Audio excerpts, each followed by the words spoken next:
आप देख रहे हैं कश्मीर धरती न्यूज।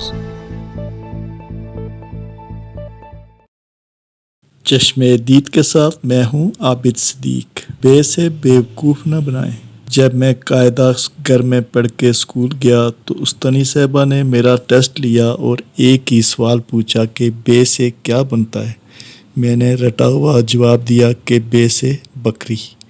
वैसे अगर ये फ़िक्रा रटा हुआ ना भी होता तो भी उस ज़माने में ये भूलने वाली बात न थी, क्योंकि कुर्ब-ज्वार में हमें हमावक बकरियों से आमना सामना रहता था, जिन्हें उस वक्त बड़े शौक़ से पाला जाता था।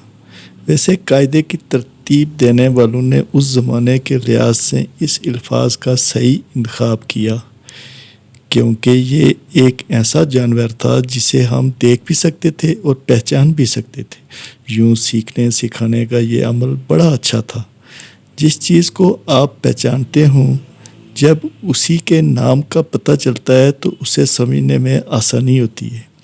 पाकिस्तान में 1985 में जब मोहम्मद खान जनेजो की हुकूमत आई तो नई रोशनी स्कूल यानी तालीम बालगां के नाम से पाकिस्तान के मुख्तलिफ देहातों समेत आज़ाद कश्मीर के बाज़ देहातों में भी ये स्कूल कायम किए गए।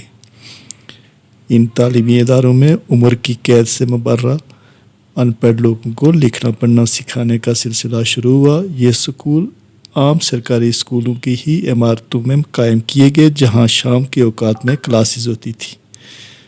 असल मसला इन स्कूलों में तलबा की तादाद को पूरा करना था। अक्सर महल्लम अपने ख़ानदान के बाज़ बुज़ुर्गों या दूर के रिश्तेदारों को इन स्कूलों में दाखिल करते थे ताकि मतलूबा तादाद पूरी की जा सके और इन स्कूलों के कायम रहने का जवाब भी बरकरार रह सके। क्योंकि हुकूमत पाकिस्तान ने तलबा की एक हद मुकर्रर कर रखी थी, मेरे एक दोस्त किसी तरह इन्हीं स्कूलों में से एक स्कूल में मालमीन के इंचार्ज लगे। सरेराह उनसे मुलाकात हुई तो मैंने उनके मातहत चलने वाले स्कूल का हाल पूछा।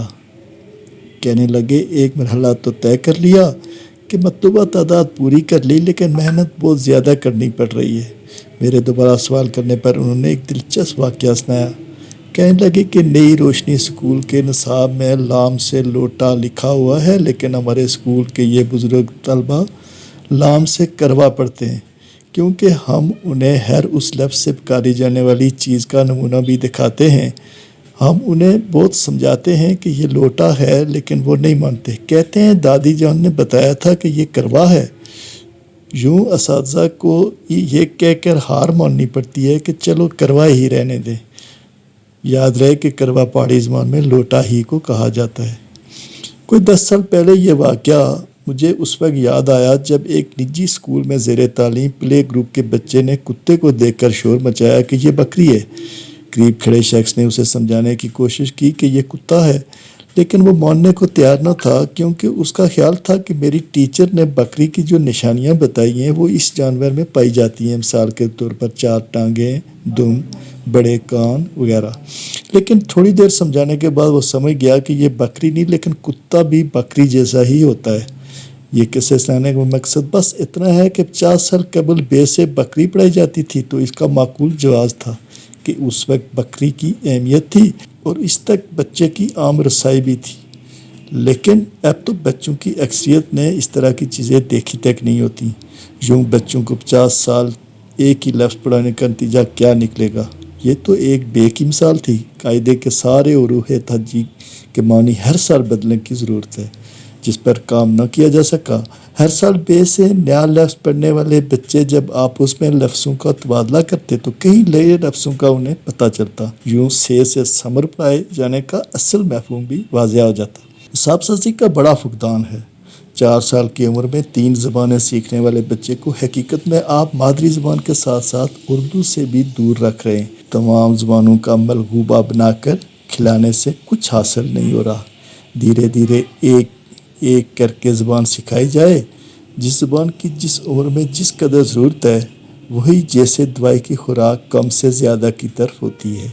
हम सब ज़बानों को सीखते हैं मगर किसी में भी महारत नहीं हासिल कर सकते। इसके बजाय मादरी ज़बान को प्राइमरी सतह तक राइज किया जाए اس کے بعد اردو اور اس کے بعد انگریزی یا دوسری زبانوں کی باری آئے تو کچھ سمجھ بھی آئے گی۔ مختلف زبانوں کے جکڑ میں پھنسا یہی بچہ جب عملی زندگی میں اسی ریاست میں گریڈ 17 کی ملازمت حاصل کرتا ہے تو وہ اس سرکاری مکتوب پر کیا نوٹ لکھے گا جس میں یہ عبارت لکھی ہوتی ہے: اصل ہزا مرسل ہو کر تحریر خدمت ہے کہ معاملہ کو یکسو کر کے رپورٹ اقامہ بالا کو اندر ساتھ یوں بھیجی جائے۔